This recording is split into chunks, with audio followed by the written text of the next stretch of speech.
반갑습니다. 오늘도 제 이야기를 찾아주신 여러분, 진심으로 환영합니다. 귀로 듣는 이야기, 지금 시작합니다. 이야기를 시작하기에 앞서 구독, 좋아요는 이야기 제작에 큰 힘이 됩니다. 잊지 말고 꼭 눌러주시면 감사하겠습니다. 안녕하세요. 오늘 제가 들려드릴 이야기는 제 인생에서 가장 찬란했던 시절을 지나 가장 어두운 터널을 지나고 있는 한 여자의 고백입니다. 저는 결혼 7년 차 주부입니다. 지금부터 제가 겪은 일들이 과연 저만의 일인지 아니면 우리 주변 어디에나 있는 흔한 비극인지 여러분께서 한번 들어봐 주셨으면 좋겠습니다. 결혼 전 저는 잘 나가는 인테리어 디자이너였습니다. 밤샘 작업도 마다하지 않고 열정적으로 일했죠. 그때 지금의 남편을 만났습니다. 남편은 제 일하는 모습이 세상에서 가장 멋지다며 늘 응원해주던 사람이었습니다. 하지만 결혼을 하고 아이가 생기면서 모든 것이 변하기 시작했습니다. 남편은 임신한 저를 보며 눈물을 글썽이며 말했습니다. 당신 이제 그만 쉬어라. 내가 우리 가족 먹여 살릴 테니 당신은 집에서 예쁘게 살림만 해라. 그게 내 소원이다. 라고요. 그 말이 저를 위한 진심 어린 배려인 줄로만 알았습니다. 회사를 그만두고 전업주부가 된 첫 달은 참 평화로웠습니다. 그런데 두 번째 달부터 조금씩 이상한 기류가 흐르기 시작했습니다. 남편은 생활비라며 저에게 현금 카드를 하나 주더니 그때부터 가계부 앱을 공유하자고 제안했습니다. 투명한 경제 관리를 위해서라는 명분이었죠. 저도 처음에는 동의했습니다. 하지만 그 투명함은 곧 저를 옥죄는 사슬이 되었습니다. 어느 날이었습니다. 마트에서 장을 보고 돌아왔는데 휴대폰이 울렸습니다. 남편의 메시지였습니다.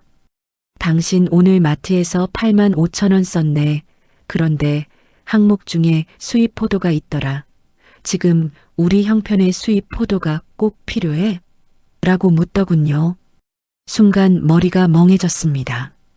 임신 중이라 과일이 너무 먹고 싶어서 큰맘 먹고 집어든 10,000원짜리 포도 한 상자였습니다. 저는 미안하다고 답장을 보냈습니다. 그때부터였습니다. 장을 볼 때마다 남편의 눈치를 보게 된 것이요.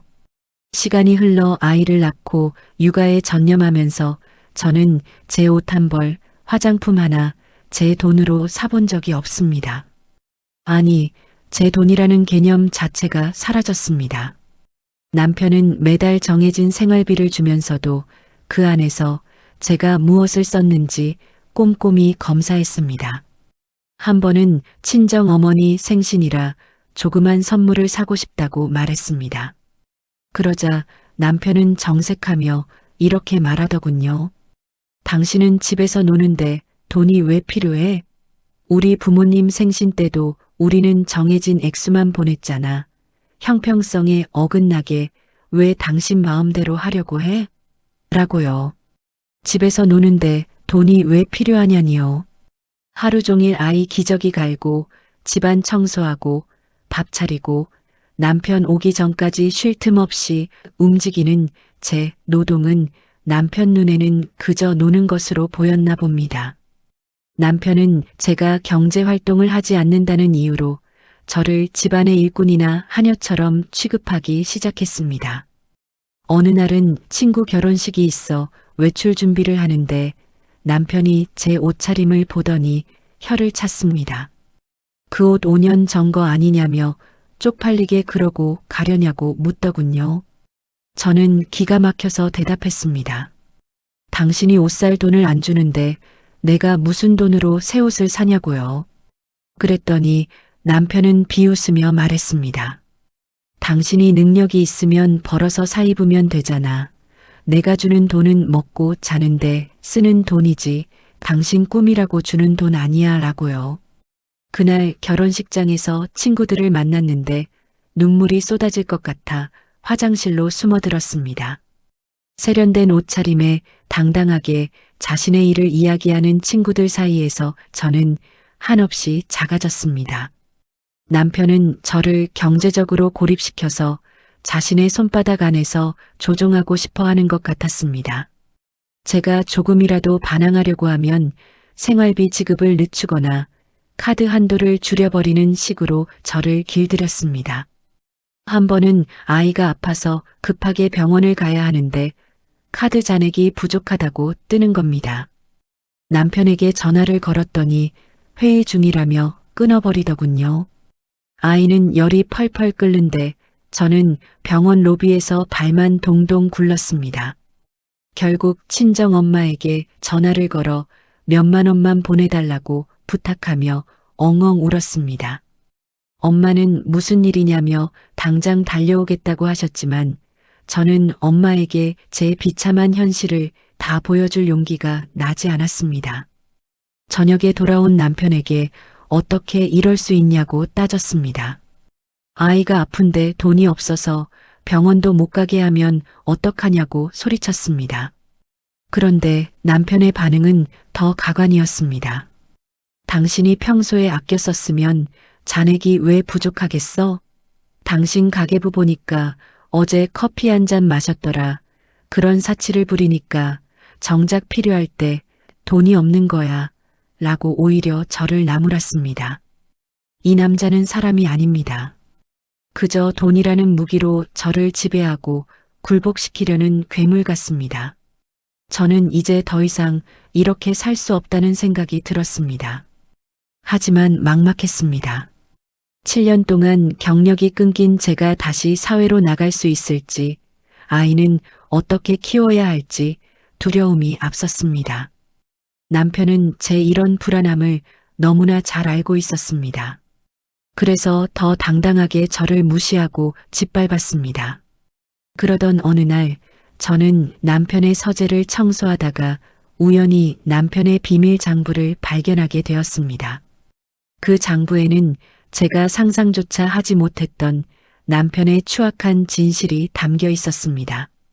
겉으로는 알뜰한 척, 돈 없는 척하며 저를 옥죄던 남편이 뒤에서는 어떤 짓을 하고 있었는지 알게 된 순간 제 손은 덜덜 떨리기 시작했습니다. 남편의 비밀을 알게 된 그날 이후 제 머릿속은 온통 한 가지 생각뿐이었습니다. 어떻게 하면 이 지옥 같은 집구석에서 아이와 함께 탈출할 수 있을까? 하지만 남편은 제 변화를 눈치챈 듯 더욱더 저를 압박해오기 시작했습니다. 이제는 생활비 영수증을 사진 찍어 실시간으로 보내라고 요구하더군요. 과연 제가 발견한 그 장부에는 어떤 내용이 적혀 있었을까요? 그리고 저는 이 남자의 소나기에서 무사히 벗어날 수 있을까요? 제 이야기는 여기서 끝이 아닙니다. 이제부터 본격적인 반격이 시작되니까요. 다음 이야기를 들으시면 여러분은 아마 경악을 금치 못하실 겁니다. 남편의 서재 구석, 낡은 상자 밑에서 발견한 그 두꺼운 수첩을 펼쳤을 때 저는 제 눈을 의심할 수밖에 없었습니다. 그 안에는 남편이 지난 몇 년간 관리해온 비밀 계좌 내역과 지출 기록이 빼곡하게 적혀 있었거든요.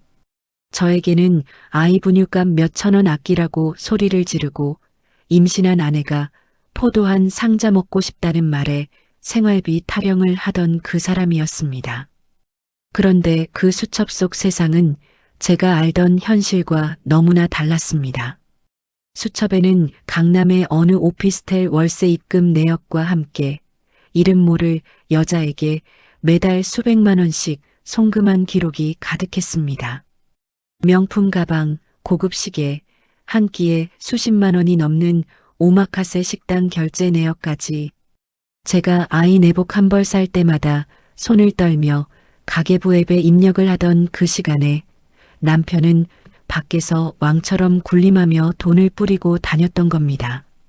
심지어 남편은 제가 모르는 상가 건물을 두 채나 가지고 있었습니다. 거기서 나오는 임대료만 해도 우리 가족이 평생 풍족하게 살 수 있는 금액이었죠. 하지만 남편은 그 사실을 철저히 숨긴 채 저를 경제적으로 고립시키고 거지처럼 구걸하게 만들며 쾌감을 느꼈던 것 같습니다. 당신은 집에서 노는데 돈이 왜 필요하냐며 비웃던 그 목소리가 환청처럼 들려와 저는 그 자리에 주저앉아 한참을 울었습니다. 하지만 울고만 있을 수는 없었습니다. 제가 무너지면 제 아이는 어떻게 되겠습니까? 저는 떨리는 손으로 수첩의 모든 페이지를 휴대폰으로 촬영했습니다. 증거가 필요했습니다. 이 남자가 저를 사람 취급하지 않고 짐승처럼 길들이려 했던 그 모든 시간들에 대한 대가를 반드시 치르게 하겠다고 다짐했습니다. 다음 날 아침 남편은 평소처럼 식탁에 앉아 제가 차려준 국을 한술 뜨더니 인상을 썼습니다. 간이 왜 이렇게 싱겁냐며 비싼 소금 사달라고 시위하는 거냐고 묻더군요. 평소 같으면 죄송하다고 다음부터는 신경 쓰겠다고 비굴하게 웃었겠지만 그날은 달랐습니다. 저는 남편의 눈을 똑바로 쳐다보며 말했습니다. 소금이 비싸서 조금만 넣었어요. 당신이 생활비 아끼라고 했잖아요. 라고요. 남편은 제 당돌한 태도에 당황한 듯 숟가락을 탁 내려놓았습니다. 이 여자가 갑자기 왜 이러나 싶은 표정이었죠. 그러더니 비릿한 웃음을 지으며 말하더군요. 그래, 그렇게 아껴서 나중에 집이라도 한 채 사겠어? 주제 파악 좀 해. 당신이 쓰는 돈 다 내 피 같은 돈이야. 라고요. 그 피 같은 돈으로 다른 여자 오피스텔 월세를 내주고 있었다는 사실을 저는 알고 있었지만 꼭 참았습니다. 아직은 때가 아니었으니까요. 저는 그날 이후로 철저하게 연기를 시작했습니다. 남편 앞에서는 더 순종적인 척, 더 돈에 절절매는 척하며 그의 방심을 유도했습니다. 그러면서 몰래 예전 직장 동료들에게 연락을 돌렸습니다. 다행히 제 실력을 기억해주던 선배 한 분이 작은 프로젝트를 맡겨주셨습니다. 남편이 출근하고 아이를 어린이집에 보낸 뒤 저는 미친 듯이 일을 했습니다. 잠을 줄여가며 번 돈은 남편이 절대 알 수 없는 제 친정어머니 명의의 계좌로 차곡차곡 모았습니다. 그러던 어느 주말이었습니다. 시댁 식구들이 저희 집으로 갑자기 들이닥쳤습니다. 시어머니는 오시자마자 냉장고를 뒤지더니 혀를 차셨습니다. 우리 아들이 밖에서 고생해서 돈 벌어다 주는데 며느리라는 애가 반찬 꼬락서니가 이게 뭐냐며 타박을 하셨죠. 남편은 옆에서 거들었습니다. 엄마 얘한테 돈 줘봤자 쓸 줄을 몰라요. 내가 관리하니까 이 정도라도 사는 거지 라고요. 그 순간 신우이가 제 화장대를 보더니 비웃으며 말했습니다. 언니, 이 화장품 유통기한 지난 거 아니에요? 요즘 세상에 누가 이런 걸 써요. 동네 창피하게 라고요. 저는 웃으며 대답했습니다. 아가씨, 제가 집에서 노는데 비싼 화장품이 왜 필요하겠어요? 오빠가 그러는데 저는 그냥 깨끗하게 씻기만 해도 예쁘대요 라고요. 제 말에 남편의 표정이 묘하게 일그러졌습니다. 시댁 식구들이 돌아가고 난 뒤 남편은 저를 거실로 불러 세웠습니다. 당신 아까 말이 좀 심했던 거 아니야? 우리 가족 앞에서 나를 짠돌이로 만드니까 기분 좋아? 라고 소리를 지르더군요. 저는 담담하게 대답했습니다. 틀린 말 아니잖아요. 당신이 저보고 돈 쓸 자격 없다고 했잖아요. 저는 당신 말 잘 듣는 착한 아내 노릇을 한 것뿐이에요. 라고요. 남편은 분에 못 이겨 제 뺨을 때리려는 듯 손을 치켜들었습니다. 하지만 저는 피하지 않았습니다. 때려봐요. 당신이 나한테 해준 게 뭐가 있는지 법정에서 다 이야기할 테니까 라고 속으로 외쳤습니다. 남편은 결국 손을 내리고 씩씩거리며 방으로 들어가 버렸습니다. 그날 밤 저는 남편이 잠든 사이 그의 휴대폰을 몰래 열었습니다. 지문 인식을 해제하는 법은 이미 알아내 두었죠. 그 안에는 제가 상상했던 것보다 훨씬 더 더럽고 추악한 대화들이 가득했습니다. 그 여자와 주고받은 메시지에는 저를 집 지키는 개라고 표현하며 비하하는 내용까지 들어 있었습니다.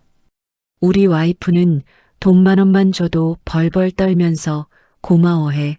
정말 다루기 쉬운 여자야. 라는 대목을 읽을 때는 온몸에 피가 거꾸로 솟는 기분이었습니다. 저는 모든 대화 내용을 캡처해서 제 메일로 전송했습니다. 그리고 남편의 비밀 계좌에서 그 여자에게 흘러들어간 돈의 흐름도 다시 한번 정확하게 파악했습니다. 이제 모든 준비는 끝났습니다. 저는 변호사를 만나 이혼 소송과 함께 재산 분할, 그리고 위자료 청구 소송을 준비하기 시작했습니다. 그런데 예상치 못한 변수가 생겼습니다. 남편이 제가 몰래 일을 하고 있다는 사실을 눈치챈 것 같았습니다. 어느 날 퇴근한 남편의 손에는 제가 작업하던 도면 뭉치가 들려 있었습니다. 남편의 얼굴은 분노로 가득 차 있었고 저는 직감했습니다. 아, 이제 평화로운 연극은 끝났구나 라는 것을요. 남편은 도면을 제 얼굴에 집어던지며 소리를 질렀습니다. 당신 지금 나 몰래 뭐하고 다니는 거야? 내가 집에서 조용히 살림만 하라고 했지? 이 돈 몇 푼 벌겠다고 나를 속여? 라고요. 저는 더 이상 숨길 필요가 없다고 생각했습니다. 저도 당당하게 맞서기로 했습니다. 내가 내 능력으로 돈 벌겠다는데 당신이 무슨 상관이야? 당신이 주는 그 쥐꼬리만한 생활비로 아이랑 굶어 죽으라는 거야? 라고 받아쳤습니다. 그러자 남편은 광기 어린 눈빛으로 저를 쳐다보며 말했습니다.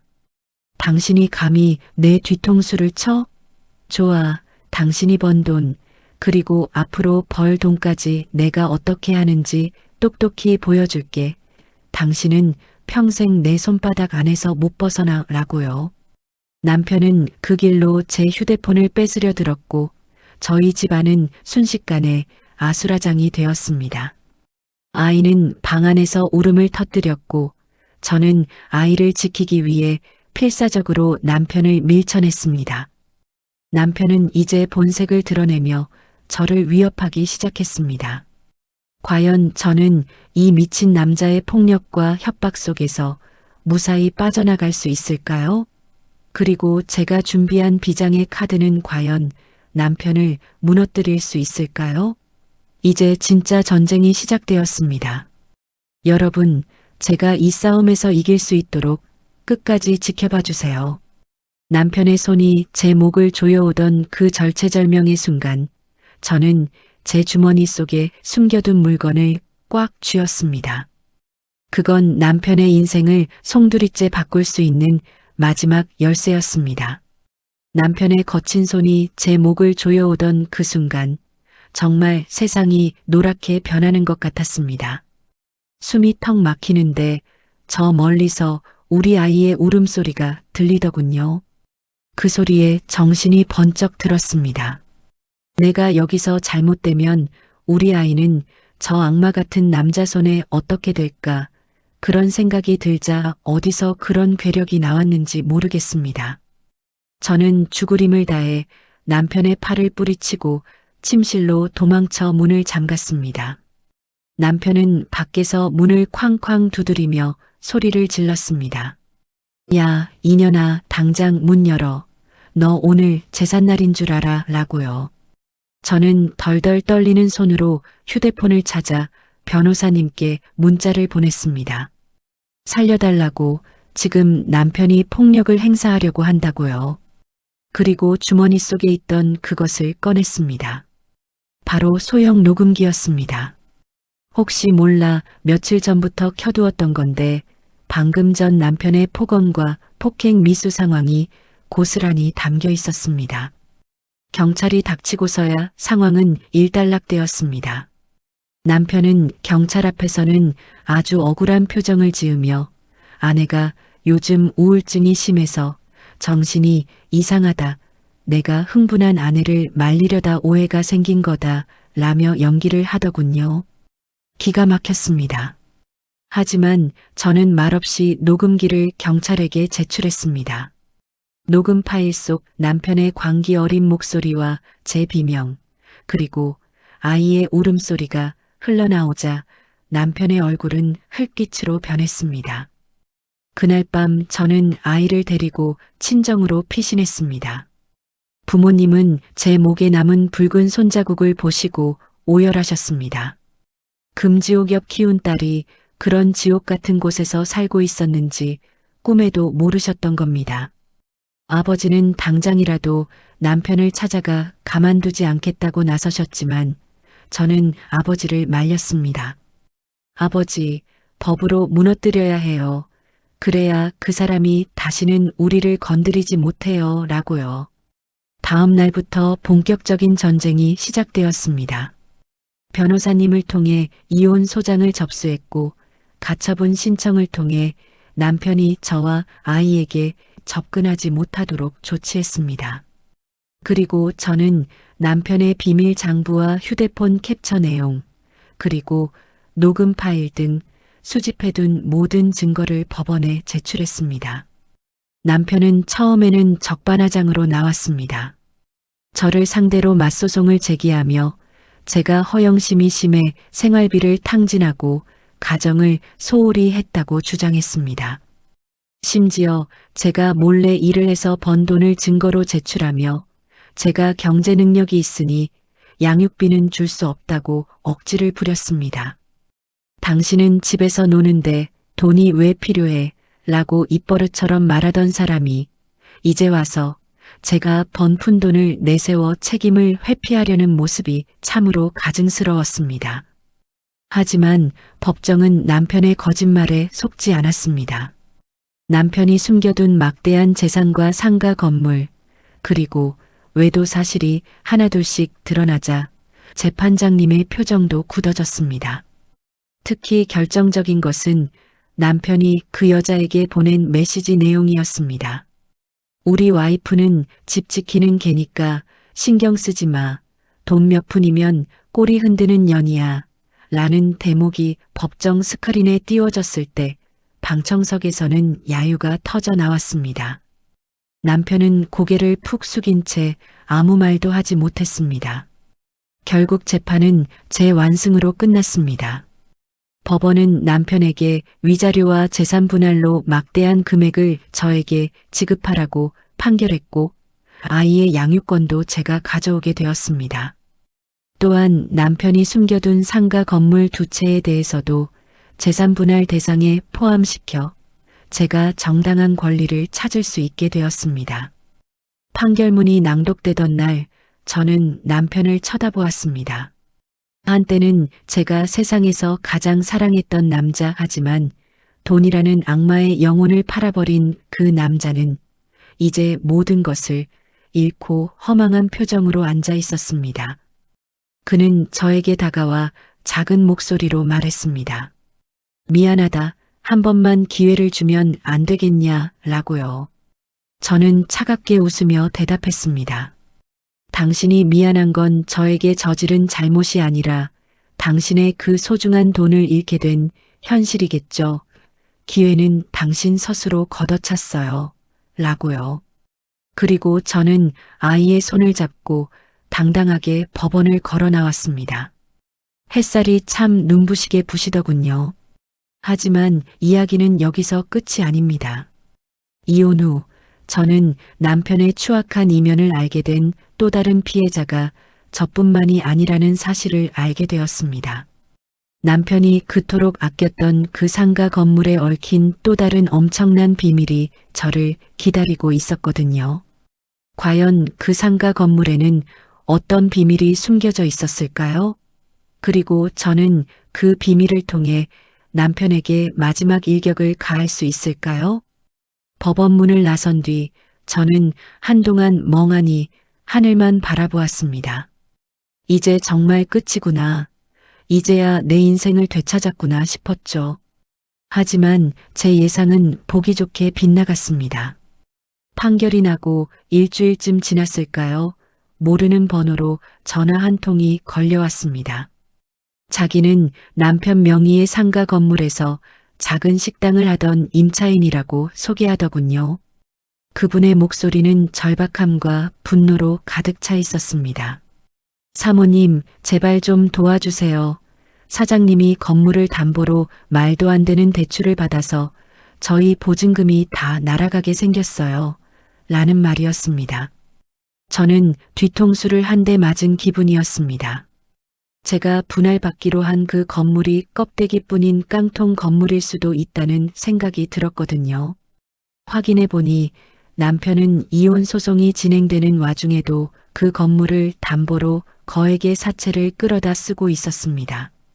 그 돈은 모두 어디로 갔을까요? 바로 그 상간녀와 함께 해외로 빼돌리려 했던 비자금이었습니다. 남편은 제가 재산을 가져가는 꼴을 못 봐서 아예 건물을 망가뜨리기로 작정한 거였죠. 하지만 남편이 간과한 사실이 하나 있었습니다. 제가 결혼 전 인테리어 디자인뿐만 아니라 건축물 관리와 법규에 대해서도 공부를 많이 했다는 점이었죠. 저는 곧장 그 상가 건물을 찾아갔습니다. 그곳에서 만난 임차인들은 하나같이 남편의 악행에 치를 떨고 있었습니다. 남편은 임대료를 제때 안 내면 전기를 끊어버리겠다며 협박을 일삼았고 수리해달라는 요청은 묵살하면서 자기 호주머니 채우기에만 급급했다고 하더군요. 그런데 더 놀라운 사실은 그 상간녀의 정체였습니다. 저는 그녀가 그저 남편의 돈을 노린 꽃뱀인 줄로만 알았습니다. 그런데 알고 보니 그녀는 남편이 만든 페이퍼 컴퍼니의 대표였고 남편의 탈세와 비자금 세탁을 돕던 공범이었습니다. 두 사람은 사랑하는 사이가 아니라 철저하게 비즈니스로 얽힌 악마들의 파트너십이었던 겁니다. 저는 그 길로 다시 변호사님을 찾아갔습니다. 이번에는 이혼이 아니라 형사고발이었습니다. 횡령, 배임, 그리고 세금 포탈까지. 저는 남편의 서재에서 발견했던 그 비밀 장부가 단순한 지출 내역서가 아니라 범죄의 기록이었다는 사실을 깨달았습니다. 그 장부 구석구석에 적힌 암호 같은 숫자들은 모두 해외 계좌로 빠져나간 돈의 액수였죠. 남편은 제가 이 사실을 알아차릴 줄은 꿈에도 몰랐을 겁니다. 제가 그저 집에서 살림만 하던 멍청한 여자인 줄 알았으니까요. 저는 임차인들과 힘을 합쳐 탄원서를 모으고 남편의 비자금 통로를 역추적하기 시작했습니다. 그 과정에서 남편이 저를 속이기 위해 얼마나 치밀하게 계획을 세웠는지 알게 될 때마다 가슴이 찢어졌습니다. 한 번은 남편이 제 친정집 앞으로 찾아왔습니다. 술에 잔뜩 취해 대문을 발로 차며 소리를 질렀습니다. 이 독한 년아, 내가 감히 나를 감옥에 보내려고 해? 내가 망하면 우리 애는 어떻게 될 것 같아? 살인자의 자식으로 만들고 싶어? 라며 협박하더군요. 저는 대문을 열지 않고 인터폰 너머로 차갑게 말했습니다. 살인자보다 더 나쁜 건 자식의 미래까지 담보로 범죄를 저지르는 당신 같은 인간이야. 우리 아이는 내가 지켜. 당신은 당신이 지은 죄의 대가를 치러. 라고요. 남편은 그 자리에서 주저앉아 통곡을 했습니다. 하지만 그건 반성의 눈물이 아니라 자기 인생이 끝났다는 것에 대한 비참함이었겠죠. 며칠 뒤 남편은 검찰에 긴급 체포되었습니다. 상간녀 역시 공항에서 출국 직전에 붙잡혔다는 소식을 들었습니다. 두 사람은 서로에게 책임을 떠넘기며 추잡하게 싸우고 있다고 하더군요. 저는 이제 정말 자유가 된 줄 알았습니다. 그런데 며칠 전 생각지도 못한 인물이 저를 찾아왔습니다. 바로 남편의 내연녀였던 그 여자의 어머니였습니다. 그녀는 제 앞에 무릎을 꿇고 빌며 뜻밖의 사실을 털어놓았습니다. 사모님, 제 딸이 나쁜 짓을 한 건 맞지만 사실은 사장님이 시켜서 한 거예요. 그리고 사장님이 숨겨둔 돈이 또 있어요. 사모님도 모르는 곳에요. 라고 말하더군요. 그녀가 건넨 낡은 통장 하나에는 남편의 또 다른 얼굴이 숨겨져 있었습니다. 남편은 제가 생각했던 것보다 훨씬 더 큰 판을 짜고 있었던 겁니다. 그 돈의 출처를 확인한 순간 저는 경악할 수밖에 없었습니다. 그건 제 돌아가신 친정 아버지와도 관련이 있는 돈이었거든요. 과연 제 아버지는 남편과 어떤 악연으로 얽혀 있었던 걸까요? 그리고 남편은 왜 저와 결혼했던 걸까요? 이제 저는 제가 사랑했던 남자가 아니라 제 인생을 통째로 훔치려 했던 거대한 음모와 마주하게 되었습니다. 이야기는 점점 더 깊은 수렁으로 빠져드는 기분입니다. 하지만 저는 멈추지 않을 겁니다. 진실의 끝에는 무엇이 기다리고 있을지, 그리고 제가 어떻게 그 음모의 사슬을 끊어내는지 끝까지 지켜봐 주세요. 내 연녀의 어머니가 내민 그 낡은 통장 안에는 제가 평생 잊지 못할 이름이 적혀 있었습니다. 바로 5년 전 갑작스러운 심장마비로 돌아가신 제 아버지의 이름이었죠. 통장 내역을 거슬러 올라가니 아버지가 돌아가시기 직전 남편의 차명 계좌로 거액의 뭉칫돈이 여러 차례에 걸쳐 입금된 기록이 선명하게 남아 있었습니다. 순간 머릿속이 하얗게 비워졌습니다. 아버지는 돌아가시기 전 경영하던 건설 회사가 갑자기 어려워지면서 큰 고통을 겪으셨습니다. 당시 남편은 아버지 회사에서 가장 신뢰받는 팀장이었고 저희 아버지는 남편을 친아들처럼 아끼며 사위로 삼으셨죠. 회사가 부도 위기에 몰렸을 때도 남편은 끝까지 아버지를 지키겠다며 눈물을 흘렸습니다. 그런데 그 모든 것이 연극이었다니요. 저는 당장 예전 아버지 회사의 격리 장부를 보관하고 계시던 삼촌을 찾아갔습니다. 삼촌은 제가 가져간 통장 내역을 보더니 사색이 되어 말씀하셨습니다. 세상에, 이 돈은 당시 회사 자재 대금으로 써야 한다며 민준이가 빼돌렸던 비자금 아니냐. 형님은 이 돈이 없어서 결국 부도를 막지 못하고 쓰러지신 건데 라고요. 남편은 아버지를 도와주기는커녕 회사의 숨통을 조여부도로 몰아넣고 그 뒤편에서 아버지의 마지막 자산까지 가로챘던 겁니다. 그리고는 세상에서 가장 슬픈 표정으로 아버지의 장례식을 치르고 혼자 남은 저를 위로하며 결혼까지 했던 거죠. 저를 사랑해서가 아니었습니다. 아버지가 제 명의로 남겨두신 마지막 유산과 보험금까지 완벽하게 가로채기 위해 저를 곁에 뒀던 겁니다.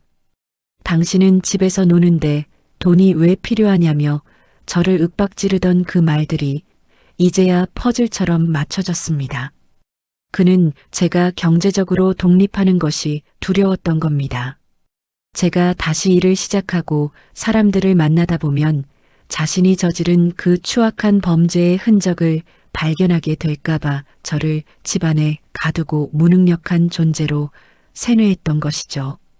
저는 검찰에 이 새로운 증거들을 모두 제출했습니다. 단순한 재산 분할이나 외도 문제가 아니었습니다.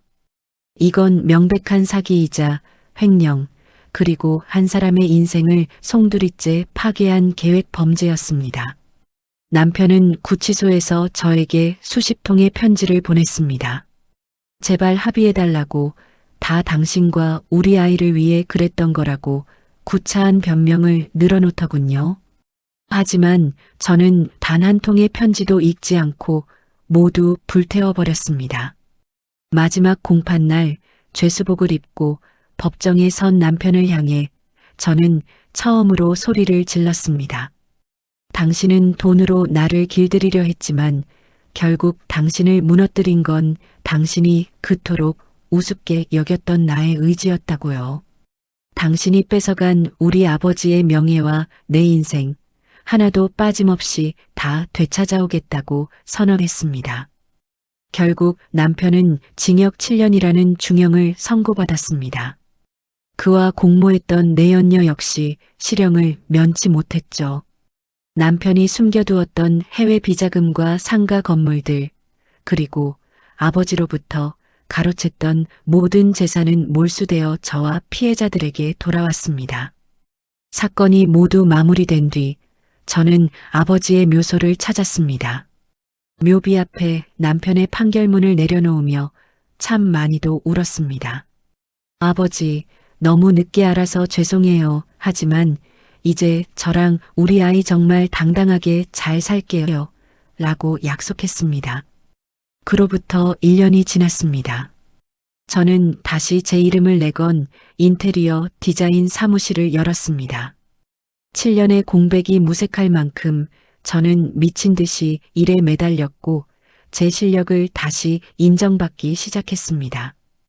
이제는 누군가에게 생활비를 구걸하지 않습니다. 제 손으로 번 돈으로 아이에게 맛있는 음식을 사주고 부모님께 용돈을 드리는 소박한 행복이 얼마나 소중한지 매일매일 깨닫고 있습니다. 가끔 거울 속에 비친 제 모습을 봅니다. 남편의 눈치를 보며 위축되어 있던 예전의 그 여자는 더 이상 없습니다.